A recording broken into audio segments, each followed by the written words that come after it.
Yung taong sanay mag-isa, delikado yan. Kapag dinedma mo sila, magwo-walk out lang yan. Walang eksena, walang second chance. Sanay sila sa katahimikan. Yung mga gabi na sila lang mag-isa, kinaya nila. Hindi nila kailangan ng kahit sino. Kung pinili ka nila, ibig sabihin gusto ka nila sa buhay nila. Pero kung na-overstep mo, cut off ka na agad. Cold? Maybe.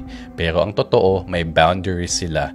At hindi sila natatakot gamitin yon. Try mo silang i-manipulate, threaten na aalis ka, bubuksan pa nila yung pinto para sa'yo. Hindi dahil sa wala silang pakialam, kundi kasi hindi nila kailangan habulin yung mga taong hindi para sa kanila. Kasi alam nila, better to lose a person than to lose yourself. Hindi sila nag-chase, hindi sila nanghihingi. Pinapangalagaan nila ang peace of mind nila. Dahil pinaglaban nila to ng matagal na panahon. At kapag ang tao ay kontento na sa sarili niya, wala kang magagawa. Wala kang power sa taong buo na mag-isa pa lang. Hindi sila natatakot maging mag-isa. Pinapahalagahan nila yan. Marami na silang pinagdaanan at nalampasan. Hindi sila bitter, totoo lang sila sa sarili nila. Kasi kapag pinili ng tao ang respeto sa sarili kaysa sa drama at gulo, kapag pinili niya ang peace kaysa sa toxic na companionship, that person becomes powerful and dangerous.